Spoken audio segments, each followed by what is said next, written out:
Welcome to this Saturday, August 5th edition of Wasatch Weekends. I'm your host, Ben Roof. On today's show, Tracy Miller is going to be showing us a wonderful crockpot steak recipe, and we'll also be talking to the CEO of Incredible One Enterprises, and we've got another small town story from the Park City Chamber of Commerce. But to kick things off, Kimberly Perot had a conversation with Mi Cultura, a fantastic new beverage company. So let's kick the show off with that interview. It is summertime, which means we are always looking for refreshing and exciting drinks and flavors and things to incorporate into our menu. Joining us today is chef and editor of Mi Cultura, Geraldine Torres. Geraldine, thank you so much for joining us. Thank you so much for having me. So I love sparkling water. I am probably one of those people that has contributed to the $3.6 billion in sales of sparkling water. So why has it become so popular throughout the years? Well, I think you probably know best. It serves as the perfect versatile drink. You can put it in a cocktail, a mocktail. You can have it on its own to help with digestion. It's an amazing replacement for something when you want something a little bit with not so much sugar and a little less calories. That's absolutely why I drink it. I love the bubbles and the carbonation. Now, you are a private chef. You are also editor, and so you are constantly creating new flavors and new recipes. Tell us a bit about a recipe that you may have concocted, including sparkling water. Yeah, so today we actually are sharing with you this delicious beverage. It's filled with blueberries, fresh pineapple juice, agave, a little bit of basil to kind of cleanse the palate, and a lot of sparkling water, Minerawa. It's delicious, crisp, and refreshing, and perfect for your summer barbecue. So you are known for showcasing your Mexican-American roots. How do you incorporate your heritage into the recipes that you create? Well, I think hosting and cooking and drinking all go hand in hand with our culture. So I'm always reaching for those Mexican-owned brands that I feel aligned with and that represent me. So keeping with the traditions that my parents instilled in me when they came to this country, I'm always looking for those little gems in the supermarket that are Mexican-owned, high quality, and that provide what we're looking for as consumers. And that's keeping hydrated. Hydration is definitely important, especially in the warmer months. Now, where can we go for that fun, delicious recipe that you just showcased and more information? So for recipes and more information, you can always visit minerawa.com. You can always follow them on their social media channels.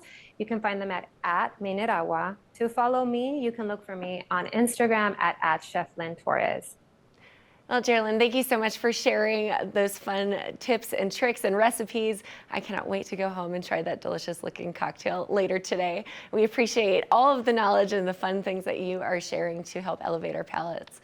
Now stay tuned. We will be right back with more here after this. This weather report is brought to you by Sun and Ski Sports, your new mountain sports headquarters.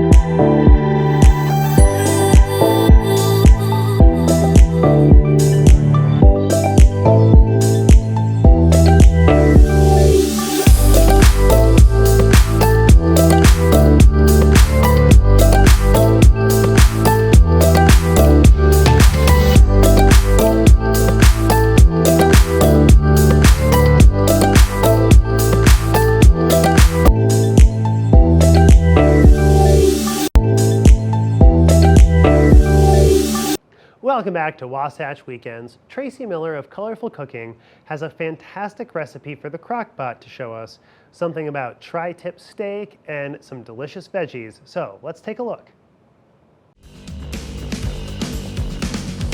It's chilly this morning. What's up? It's summertime here in the mountains, but the fruit and vegetables are so delicious. So today, what we're doing is the tri-tip. It was a big, like 5-pound tri-tip of steak. So we did that in the crock pot, but we're also gonna do a corn and zucchini salad because this is the time that both corn and zucchini are plentiful and delicious. So I've already shucked my corn, and what I'm going to do is just put it in boiling water for about 5 minutes, maybe even a little bit less, because what happens when your veggies are super fresh like this, they do not take nearly as long to cook. So we're going to do a cold corn salad. So we just have this corn in boiling water, and we're just going to kind of rotate it around and let it cook for about 5 minutes. Meanwhile, we are going to make our salad, and this is going to be super easy. Zucchini, you can cook the zucchini if you want, just cut the tips off. And we have talked about different methods of chopping. So today what we're going to do is we are going to dice this up. So we're going to cut the zucchini into about 4 pieces. And I hope you remember by now, when you're working with these veggies, look at that. You don't want that. You want it to be a nice flat surface. So what you do is you cut the zucchini in half and then cut it into 4 pieces. And then we are going to cut it into 3 pieces this way. And then we're going to just dice it really, really small. And this is going to be served raw. So you kind of want to dice it nice and small, maybe about the size of a corn cob, because we are going to be taking the corn right off of the cob. So you want to dice it kind of the size of a corn kernel. And then we're going to do the same with this one. And I've decided only to cook 2 corns today, because we don't want to waste it here. But if you have a family of 4, you're doing 4 pieces of corn, and you're also doing the whole zucchini. I'm just going to do half the zucchini today because we're doing a half a recipe right now. We're also going to add some fresh green onion to it. Of course, if you prefer the red onion, and a lot of people do, then go ahead and put a red onion in here. Just slice it really, really thin so that you don't get too strong of an onion bite in your salad. So here we go, just chopping that up. Don't forget your sharp knife and your nice, very stable cutting board, because you don't want everything to be sliding all around. And again, everything is so fresh in the summertime that it really just needs only a little bit of cooking. And a lot of people like to eat raw. And when you are eating raw, your stomach has to get prepared for it, but it's really healthy for you, because the more that you cook your vegetables, if you're overcooking them or something like that, the more nutrients they lose. So what happens is, right when you cut up your veggies, they start to lose their minerals and their vitamins. So fresh is great, and cutting up everything right before you're about to eat it is the way to go as well. Okay, when I'm checking my corn, I just kind of take a little, I want this to still have that pop, that really crisp pop. So I just kind of take my knife and see that it pops. And it pops a little bit. I'm going to let this cook for just a couple, probably another minute or so. But really, when you have this super fresh corn, you can cook it for really like 3, 4, 5 minutes, depending on how big the kernels are. My kernels are kind of big right now, but some of them that you're going to get, they'll be little tiny. I actually was writing an article about corn a couple years ago, and a farmer wrote me back or emailed me, I don't remember the mode of communication, and said, Tracy, I loved your article because I told people don't overcook your corn. Like, everybody cooks their corn forever, and you really don't need to. You can cook it really, really quickly, and it tastes much better. And he said, I'm glad you wrote that article, because everybody overcooks their corn, then it gets stuck in your teeth and it's all mushy.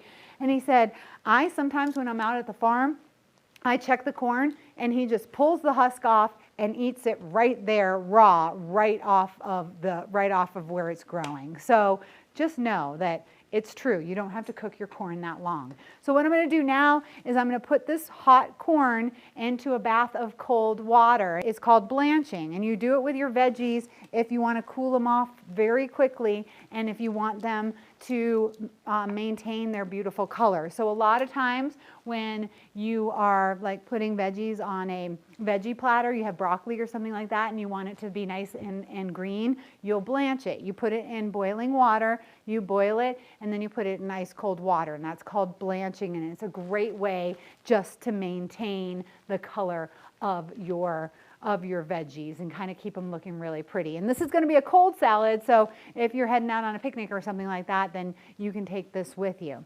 Now we're going to make a super easy salad dressing, and I'm going to do it right in the bowl. Let's see here.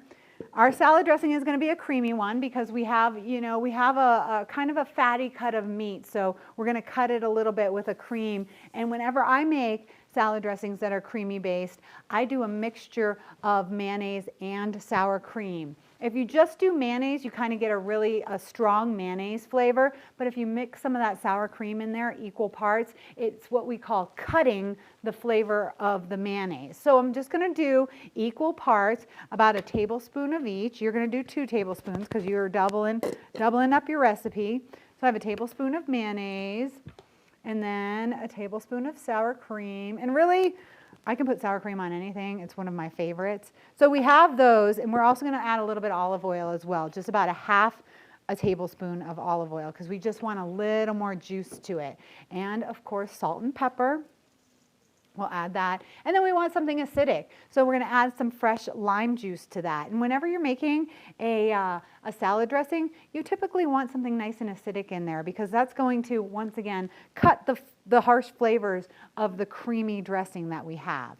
So I'm going to squeeze the whole entire lime. And this is actually a good juicy lime. I broke my lime juicer. I think I overused it, but if you have one of those tools, those are the best. And another hint is if you put the lime or the lemon in the microwave, that gives you so much juice. Sometimes when I'm grilling, if I'm grilling fish and I want to put lemon on the side or something like that, I'll just cut the lemon in half and put it on the grill, and you squeeze it in a second and it has so much juice. Okay, so there we have our kind of our creamy dressing. And this is going to be just nice and fresh. Stir that around so it gets all combined. Give it a little taste too, because don't forget, when you're working with fresh veggies and fresh fruits like lime, you might be like, oh my gosh, that lime is so sour, I need to add a little bit of sweetness like honey or a little tiny bit of sugar or something like that. So give it a taste. See if you need to add anything. I'm going to taste it on the zucchini actually. So I'm going to give it a little taste. I think it tastes pretty good. It tastes a lot like olive oil, so I might want to put a little more lime juice, if I can squeeze a little more in there. And again, when you're working with fresh fruits and vegetables, you always have to taste them. And I'm going to put a tad bit more sour cream in there just to kind of lighten it up a little, because that olive oil is strong. When you're working with olive oil, of course, it's super healthy for you, but it's also pretty strong in flavor. So if you don't like the taste of olive oil and you want something different, then use a vegetable oil or a grapeseed oil or something that has a lighter flavor, a sunflower oil or something like that. All right, now I'm just going to put my zucchini and my onions right in there. And of course, sometimes the taste's mellow after you put your fruits and veggies into the salad dressing. Sometimes I'll taste something all by itself and I'll be like, oh, puckered up, that's like way too strong or something like that. But actually, when you get to eating it, it's not at all, because it combines nicely with the flavors.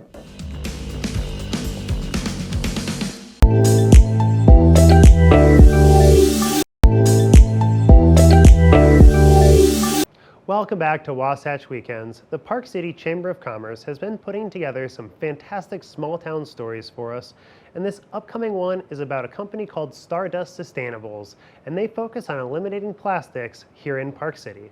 Let's hear how they're doing that.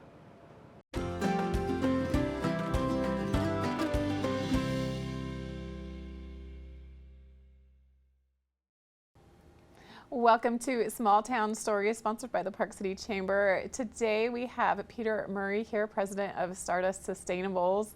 He's going to share his small town story, what brought him to Park City, and how his business has evolved over time, and what he loves about this community here. Peter, thanks for being here. Well, thanks for inviting me.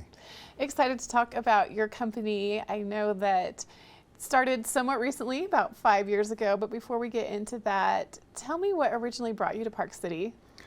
Well, originally, my brother and I came out here to ski about 30 years ago, and it was my first trip out west to ski, and I thought, I've got to somehow end up here. I just didn't think it would take that long to get here, but we really love the town.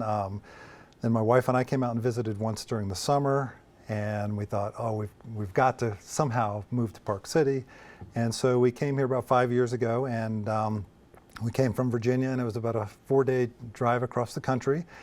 And on our first morning here, it was June 10th, and it snowed that morning. And we kind of looked at each other and said, did we really make the right move? But we knew that we did, and we've really embraced the community. We love being here.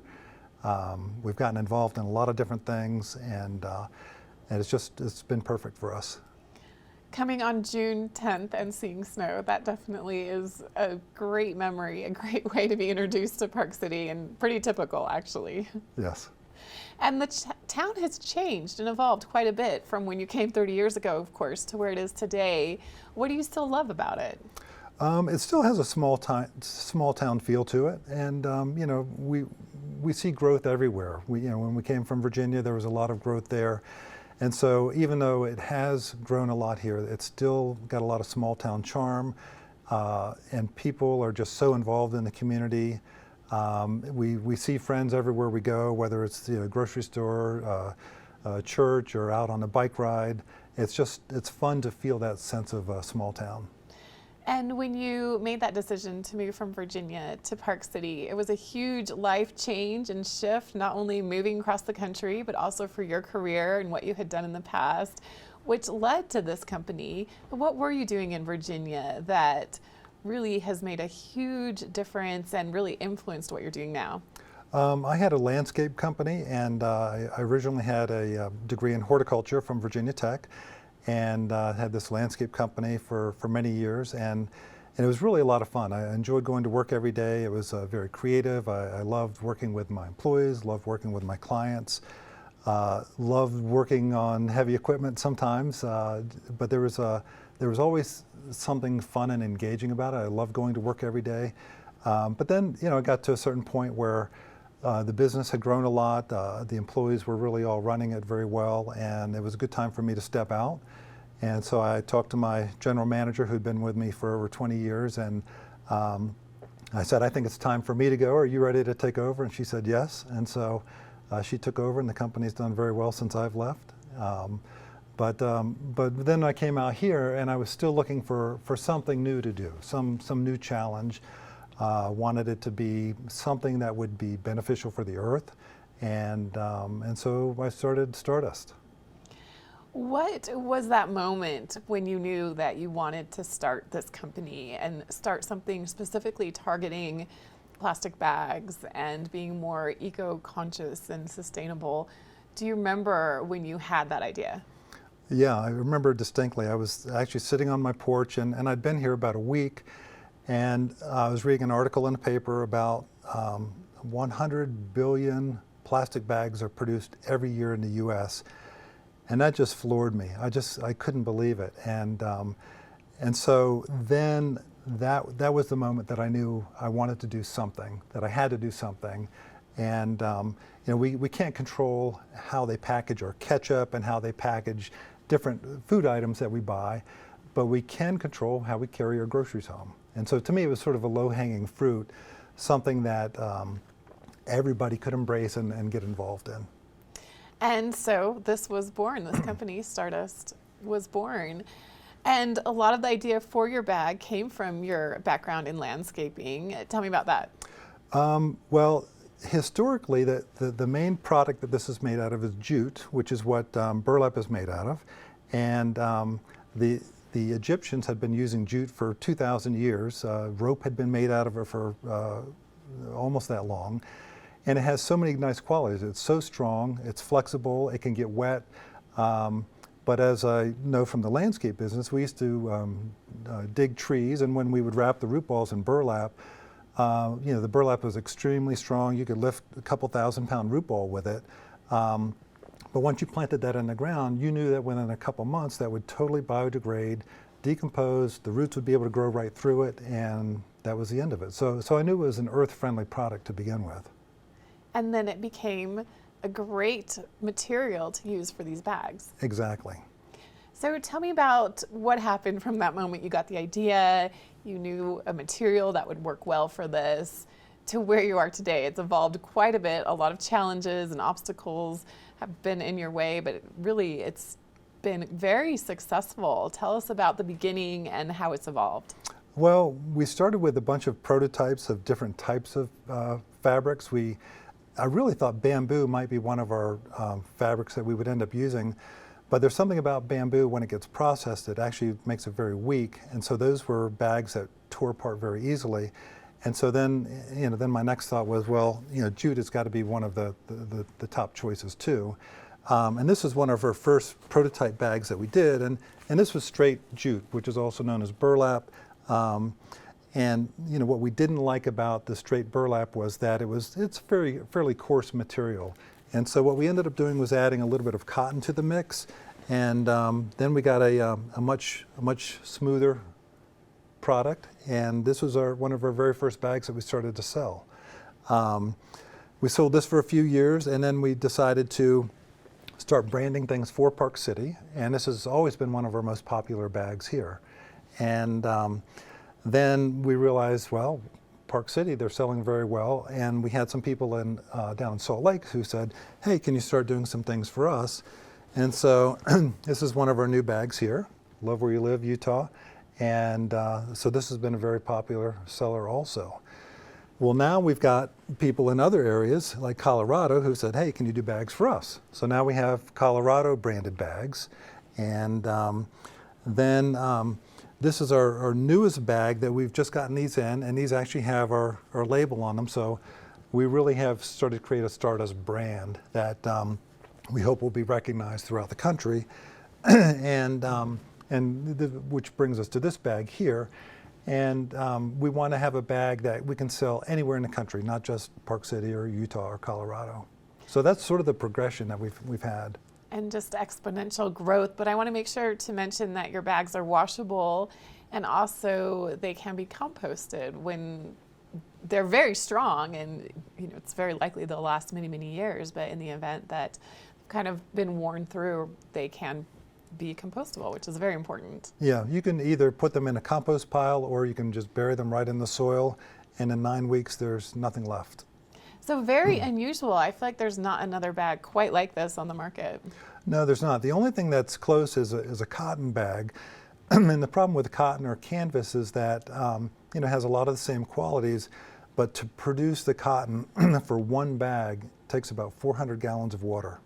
Cotton is grown in areas that typically are arid, and it takes a tremendous amount of irrigation. And so that's the cool thing about the jute, is that when it grows, all of the jute in the world grows in an area between India and Pakistan, or India and Bangladesh rather.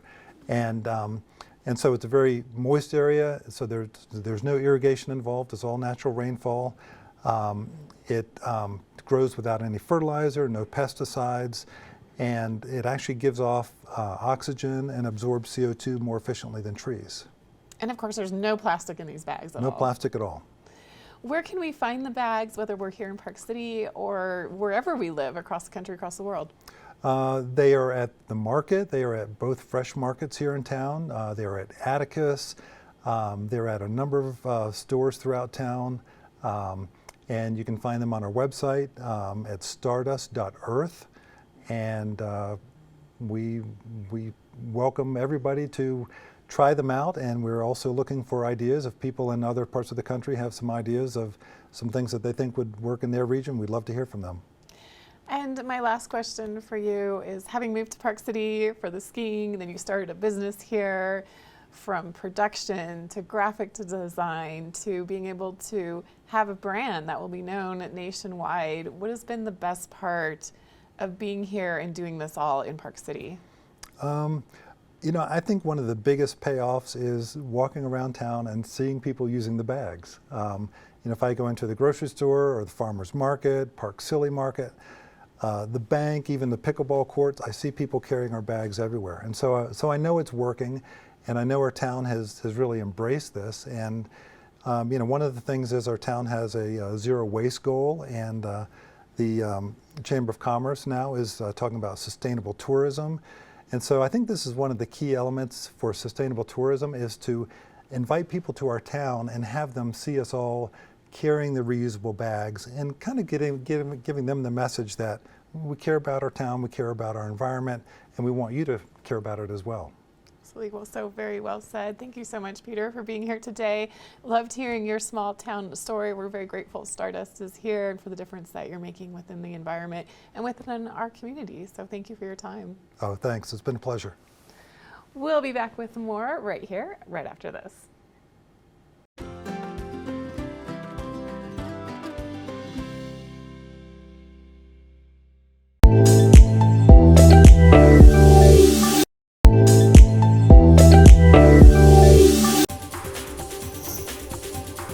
This weather report is brought to you by Sun and Ski Sports, your new mountain sports headquarters.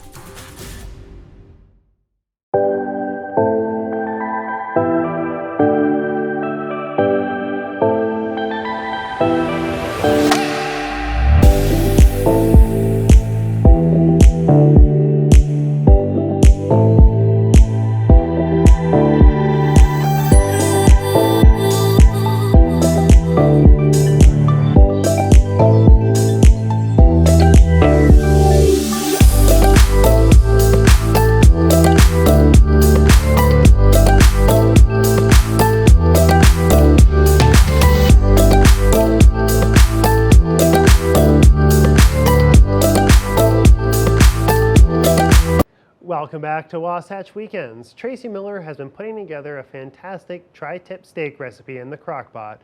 Let's see how she finishes that up. All right, here's a fun thing to do. We are going to take the corn off the cob. Now this is always nice to have a flat surface for this too. Ooh, yeah, that corn is looking really good and very fresh.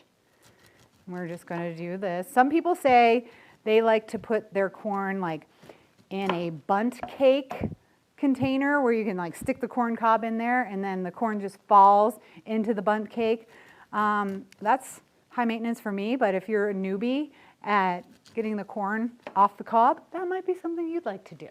But this is pretty easy actually, and if you've ever had a kid or yourself with braces, you've done this before. All right, look at how nice and easy that comes off. Sharp knives are a key in the kitchen, which of course you should know that by now.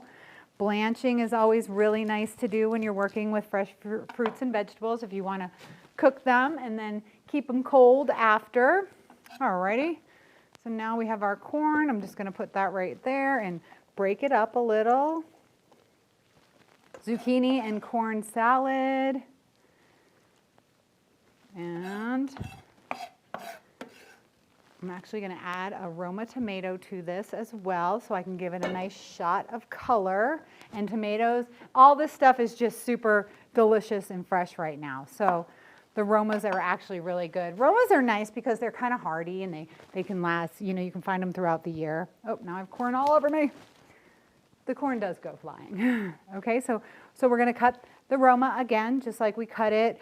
We cut the zucchini. I'm going to give it some stripes with a nice sharp knife, and then I'm going to make it really small so they're all kind of the same size. A serrated knife is really nice to use if you're cutting tomatoes as well. If your knife isn't super duper sharp, it kind of makes it a little bit easier. If the kids are helping you or something, want to give them a serrated knife, make it a little less dangerous for them. Okay, so we have a super simple fresh salad. Keep it simple in the summertime because fruits and veggies are so good. You don't want to muck them up with too much stuff. So here we go, a nice creamy salad right there. Give it a taste, see if it needs a little more salt and pepper. Add some lettuce if you'd like to. And there we have it. I'm going to give it another shot of salt and pepper. And that's about it. Then you just like let it cool down. It'll be nice and tasty and colorful. And it has that creamy texture, which I think you're gonna like with the beef tri-tip. Okay, let's move over to here where we have our crock pot. I have my crock pot going and I actually cooked this overnight, which is kind of what I like to do. Now I'm gonna show you the end result of that 5-pound beef tri-tip. Look at this. It's all nice and cooked and it's really juicy. Do you see how much juice is in there? All I did was I put the tri-tip, I cut it in half and I put it right in the crock pot. I didn't add any water, I didn't add any broth. And I think that one of the big mistakes that people make when they're cooking with their crock pot is they always want to add a little liquid. So if you have a fatty piece of meat, like this, or maybe a pork that has some fat on it, or really even chicken, I don't add any liquid to my crock pot because what happens is your crock pot is a slow cooker. If you don't have a crock pot, you can put your tri-tip in a pan, in a baking pan, and then cover it with a piece of saran wrap and then a piece of aluminum foil. Tighten it all the way around and cook it in your oven at about 285 for 8 to 10 hours. And that's what I did on this one. I did it on slow for 10 hours. I did it overnight, and then it was ready and it was cooked to perfection. And it's juicy enough that I don't need to add any more juices. So what happens, one of the big problems that people do with their crock pots is they put a meat in there and then they put a whole bunch of broth in there. So what happens is you're kind of just boiling your meat. You're not going to get any kind of sear. You're not going to get that slow cook. You're just going to get boiled meat. So be very careful when you're adding liquid to your crock pot. I really think it's completely unnecessary. And when I do chicken in here too, even if I do a chicken breast, I'll usually put a couple onions or carrots at the bottom, and then I'll put the chicken breast on top that's seasoned, and then I'll just close it down and cook it for like 4 hours or something. And it gets juicy enough because the natural juices from the chicken and from the veggies are going to start to secrete, and that's going to give it a lot of flavor, and that's going to make it so that there's enough liquid on the bottom that you're not going to wake up to like a burnt crock pot, but you're going to have some great flavor. So let's see what this looks like. We'll move the salad over here. I cut this in half just to fit into my crock pot. It was well seasoned already, so we kind of got like a little easy one on this with this beef tri-tip.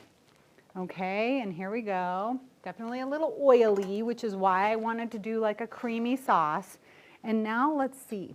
I'm just going to slice it, and it's going to shred. It's going to shred a little too, so you could shred the whole thing if you wanted to with 2 forks. But there you go. So you have some nice meat right there. Look at how nice that is, and look at how tender it's cooked. So that can last a while. And there's a lot of recipes you could do with this. You know, you could make some tacos out of it if you wanted to. You could just put it on your cold salad if you wanted to. Lots of different recipes. I'm going to say it's more of a high-fat meat, so you're going to want something pretty healthy on the side. But, you know, that's just what I say. So let's plate this up and make it look really nice. Let me get this out of the way. Here's our plate. Let's get a little bit of meat here. And then some salad. More salad than meat, right? Everybody knows that you're supposed to have like 3/4 of your plate, or actually half of your plate filled up with veggies, 1/4 of it with a meat, and then 1/4 of it with a starch if you're doing that. But here we go. We have the tri-tip, and it's going to be served with this creamy salad, a corn salad. So you have a lot of fresh veggies, and then you have a little meat. So if you're looking to do a little barbecue, this is going to be perfect. And using the crock pot in the summertime is really nice because you get your meat, but yet you don't have to heat up your whole entire kitchen. So I really encourage people to use a crock pot in the summertime just for that reason, because nobody wants to turn on the oven in the summer, and the crock pot just sits there. It warms up just its little spot, and it doesn't get your whole house warm. So that's the beef tri-tip with the corn and zucchini salad. Once again, thank you for paying attention. I hope you really enjoy it, and let me know if you have any questions. And if you do, you can email me at tracy@colorfulcooking.com.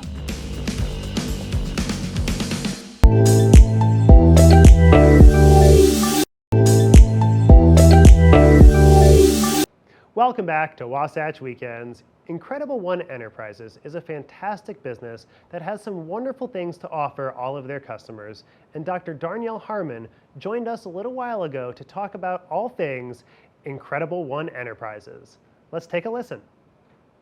Welcome back. Right now we are joined by Dr. Darnielle Harmon. She is CEO of Incredible One Enterprises, joining us from Delaware today. Dr. Harmon, thanks for joining us. How are you? I am doing so good, Christine. I'm excited to be here. Thank you so much for having me. Well, I'm excited to talk with you as well. You are a CEO, as I mentioned, but also an author, a speaker, a business mentor. You're doing so many great things. So I'd love to hear a little about your journey and how you have found your way to doing what you're doing right now.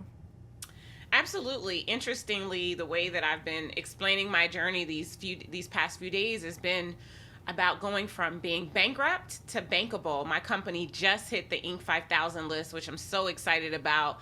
I started professionally like most people in corporate America. I worked in a Fortune 500 financial services company and made it to vice president in 3 short years. And then about 12 years in, I got that itch. I started to question if there were more to life than what I had been experiencing sitting behind someone else's lap. And so I did the unthinkable. I quit my job without a plan. I do not advocate that anybody do this these days, but I went on to first start a Mary Kay Cosmetics business, became a pink Cadillac sales director within 5 months and the #1 director in my state within a year. And then 2 years after that, same thing. I realized that I had just traded one desk for another. So I decided to start Incredible One Enterprises, but not before all of the cash reserves that I had run out. And so I quickly found myself filing bankruptcy and looking for a job just to be able to meet my basic needs. And I took that job, making a firm commitment to myself that I was going to learn what I needed to learn in order to build a business that would serve me financially and spiritually. Fast forward 11 years later, here we are in a multiple $1-million company, employing and working with an amazing team and really transforming the lives of others through business coaching and consulting. And I'm just so grateful to be on this journey and to have been able to consistently disrupt my own status quo while helping other people to be able to do the same. You've seen incredible success over a short amount of time, and also some big challenges as a business owner, as an entrepreneur. And something that you're incredibly passionate about is normalizing wealth. Explain that to us. In my community especially, financial literacy isn't common, but it's not even just in my community, right? If we look at the public school system across the United States, very few school districts and states teach financial literacy. That is a real problem, right? Small business ownership is the backbone of our economy, yet so few people understand how business really works and what it takes to build a business that is viable and sustainable and will allow them to influence other communities and households through employing other people to work with them. And so my mission is simply to help more people understand the wealth that is part of business ownership, and more importantly, how to set your business up in a way that it serves you both financially and spiritually, so that you are not robbing Peter to pay Paul or living client to client, which was my story in my early years. I think that time is up for us operating under these terrible statistics, right? The IRS says that roughly 89.19% of all small businesses, and there are 32 million in the country, do not make gross receipts of $100,000 a year. And I personally believe that a low six-figure business is small business poverty, because you cannot employ people, and so you've really just created a job for yourself that often is much less than you made when you work for someone else.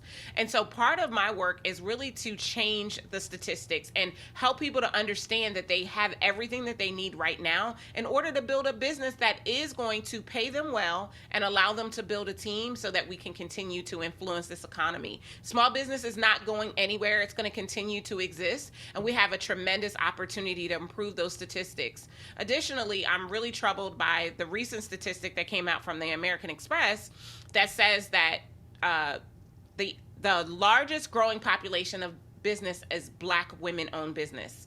But yet those Black women-owned businesses only do about $24,000 a year.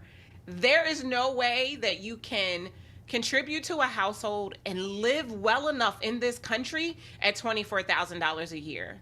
And we've got to change that. And so through my work and my mastermind, the Move to Millions Mastermind, right now I've got 50 women that are doing $24,000 days and $24,000 months. And so it's just really important that we shift the thought paradigm that exists today so that more people can walk into how to have businesses that really do satisfy them financially and allow them to be able to experience a lifestyle that is above the poverty line. I love how refreshingly honest you are about how your goal with your clients and your business is to help them earn the money of their dreams, to help them get this wealth. But do you find that when you present that to someone who's maybe struggling with this $24,000 figure, that they don't believe you or they just don't think they can do it? And how do you push through those own barriers they create and then help them find those steps, those concrete steps to get the wealth that they need, that they earn?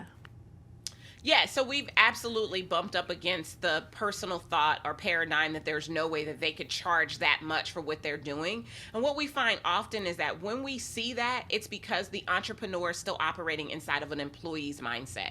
And so the first and most important thing that we have to do is work on the 6 inches in between their ears. I often say that until you work on the 6 inches in between your ears, you will not feel 6 or 7 figures in between your fingers. And so we do that mindset work, tracing back the pattern of their relationship with money. Most people's relationship with money was the one they inherited by watching their family and their loved ones. And so we retrace those steps and we help them to debunk some of the myths that they've been taught about what money is and what money means, and create an opportunity for them to open themselves up to the possibility that more exists for them. Second thing that I think is really important, once we get them to break open their relationship with money, is to really shift how they serve their clients and what it is that they prepare to offer them.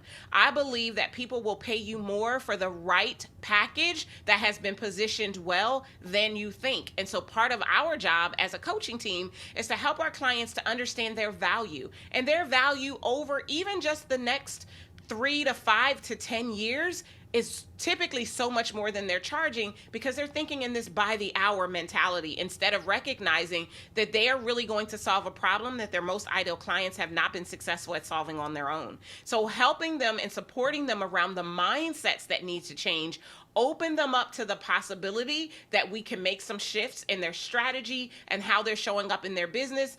And then we walk it out with them. So we guide them through the process of being able to have those conversations in confidence, because often your most ideal clients will have to borrow your confidence in order to make an investment decision in themselves to work with you. And so we work with them along that entire process and actually show them how they can go from potentially $24,000 in a year to $24,000 in one offer that they make to 10, 15, 20, even 50 people, and substantially grow their businesses. I'm really proud to share that every year, 20% of our clients become $1 million CEO. And these are companies who typically come to us right around that $100,000 or $150,000 mark. We're helping them to grow their businesses substantially by shifting their mindset, working on the right strategy, increasing and perfecting and tightening their sales infrastructure, helping them to build the right systems, and hiring the right support to help them on this journey as they continue to grow their business.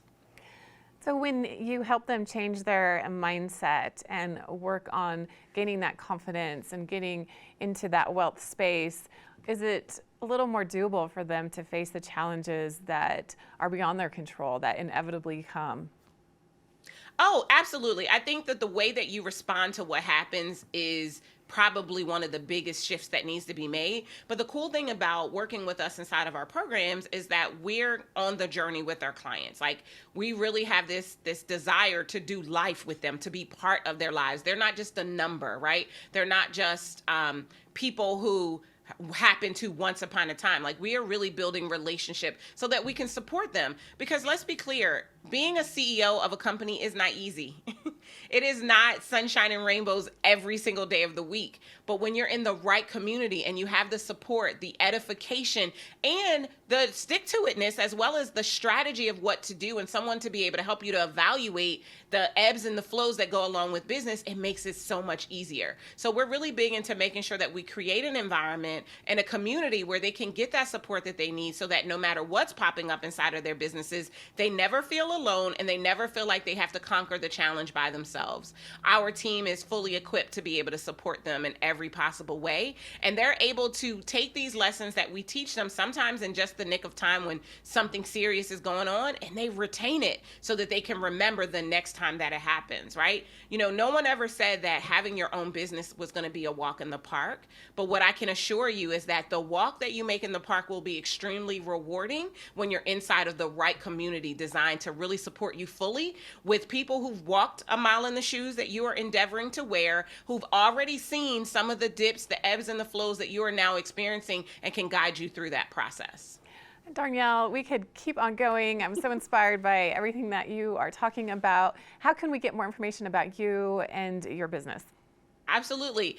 People can go to incredible1enterprises.com, incredible1enterprises.com. The one is spelled out, and that will tell you everything that you need to know and how you can get started. We've got some free resources there for you. If you have a desire to make the move to millions in your own business, you definitely want to get your hands on our Move to Millions method. And I also invite you to subscribe to our Move to Millions podcast.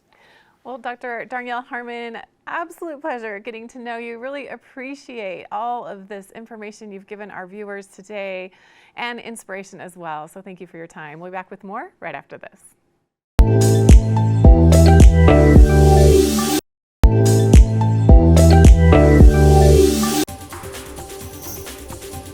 This weather report is brought to you by Sun and Ski Sports, your new mountain sports headquarters.